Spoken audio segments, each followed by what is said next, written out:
Hey everybody, how's it going? It's a Daily Shooter, and we all know that California firearms and ammunition laws can be really confusing. It's even more confusing when new regulations are being proposed, and then on top of that, they add emergency regulations. What I'm talking about is the need for a real ID to purchase ammunition or firearms starting on July 1st. Is it or is it not happening? That's what we're going to discuss today. This channel is proud to be supported by the Firearms Policy Coalition, one of the strongest warriors in the fight for our Second Amendment rights. Make sure you check that link in the description box, donate when you can, and become a member.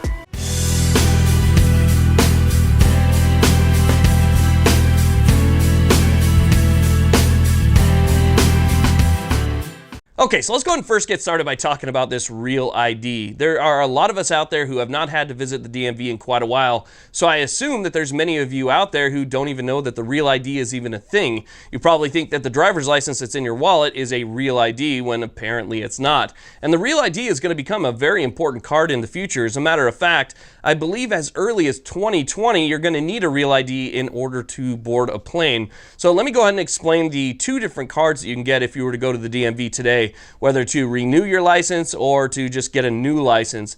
But if you go to the DMV right now, there's two different cards that you can apply for. Either a real ID, which will show, I believe, the California Golden Bear and maybe a star in the top right-hand corner. That would be a real ID. It's a federally backed ID. Or you can get one that says federal limits apply. That is a non-real ID. The one that says federal limits apply, that's the one where you're going to have a lot of problems. You're not going to be able to enter or use it to enter federal buildings. You're not going to be able to use it to board a plane and so forth. So it'll say, you know, federal limits apply on that one. Or you can have the one that's a real ID, and you could use that to board your plane, enter federal buildings, and do other things that might be restricted by the other card. So you have these two different cards, and that's going to matter when we talk about the ammo and firearm regulations coming up here. Now, unless you're new to firearms or you've just been living under a rock for a while, you probably already know that come July 1st, which is less than a week from now, if you want to purchase ammunition in the state of California, you're going to have to go through a background check. And that's a background check for every ammo purchase. So if you were to go to the store, buy a box of ammunition, you're going to have to go through that background check and pay a fee. If you come back an hour later and buy another box, you're going to have to go through another background check and pay another fee. Now, with this, there's obviously rules and regulations, and in typical DOJ fashion, the California Department of Justice has been dragging its feet, even getting information over to the FFLs and the vendors. So the people that are going to complete the transactions have been in the dark for the most part almost this entire time and have had very little time to prepare for what's going to be just a major cluster.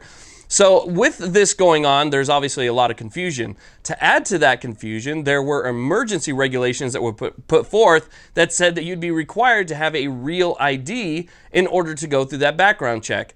Now, there's a lot of us out there, including myself, who never got a real ID. We haven't had to get a real ID because the driver's license or ID that we had gotten was before the real ID system even came out, and we're not up for renewal yet, so there's no reason for us to go and get a real ID, so you just have a driver's license. There was a lot of people out there that were just in a complete panic because this applies to both firearms and ammunition in the state of California. If you wanted to acquire either, you were going to need to have that real ID based on these emergency regulations. But the California Department of Justice came out and said one thing that is completely contradictory, and Gavin Newsom has come out and said something that's completely contradictory, and I think I have a final idea of exactly what's going on here, and so I kind of want to talk to you guys about what I learned. Now, keep in mind that you want to do your own research because there have been times where I have been wrong. A lot of this stuff can get completely confusing, and so you want to make sure that you Google this stuff and find out for yourself before, you know, you make any possible mistakes. Now, as early as last week, California Governor Gavin Newsom came out and said that you're going to need a real ID after July 1st in order to purchase firearms and ammunition in California. But not long after that, the California Department of Justice came out with a statement that was completely contradictory. Now, the California Department of Justice is kind of the last word on this thing, and they said there was a little bit of confusion here. I'm not sure if this is the case. Make sure you do your own research. This is simply what I found out. The California Department of Justice said the confusion was because people who have the ID that says federal limits apply will not be able to go through the background checks to purchase firearms or ammunition. They said if you have a standard and valid driver's license or you have a real ID, you will still be able to go through the background checks and purchase ammunition after July 1st and firearms. But again, if you have the one ID that says federal limits apply, that's where you're going to be in a little bit of trouble. So if you've opted out of the California Real ID and you've decided I'm just going to get one that says the federal limits apply, you're going to be in a little bit of trouble because you won't be able to go through those background checks and essentially lose your Second Amendment rights because you will not have the ability to purchase ammo or firearms in the state of California. Now, try and keep in mind that California is absolutely notorious for changing their rules and regulations at the last minute, just like with these emergency regulations. So what I say right now might not even be valid an hour from now. So make sure you stay on top of this and you know exactly what's going on come July 1st so you don't find yourself standing in a counter unable to purchase any ammunition.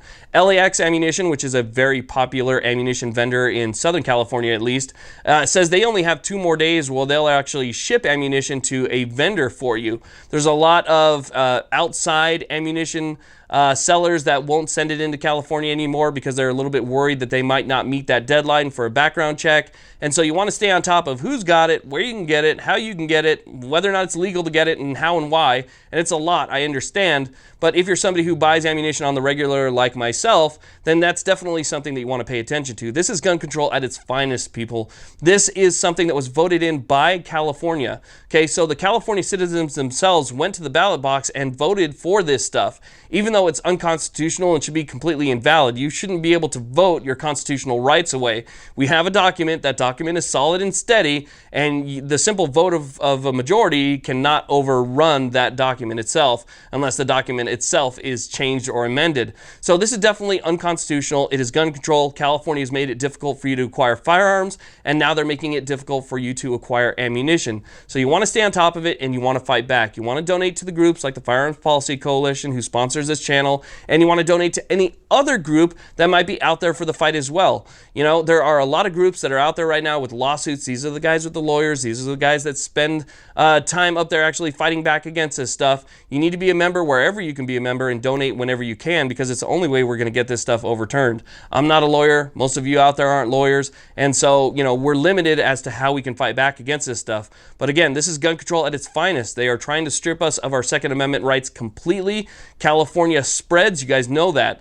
If they can get away with it in California, guaranteed that New York or Illinois or some other, liberal state will follow suit very quickly. And once that spreads to multiple states, it becomes even harder to fight at any level, local or national. So we need to make sure that we make a stand now and say, look, enough is enough. Overturn the ammo regulations, overturn the handgun roster, overturn registration and anything to do with AWs. We need to make sure that we fight back against this and stay in the fight every single day. What's happening in Washington, what's happening in Oregon, what's happening in Nevada, what's happening in all these different states needs to stop. It's obviously something that goes against the core principles of our Constitution. So I want to thank you all very much for watching. I really do appreciate it. Keep up the fight. Stay strong. Get out there. Vote. Let's get these guys out of office and get people in there who understand the Bill of Rights and what it means to the core principles and values of our country. Please like, subscribe. Have a great day.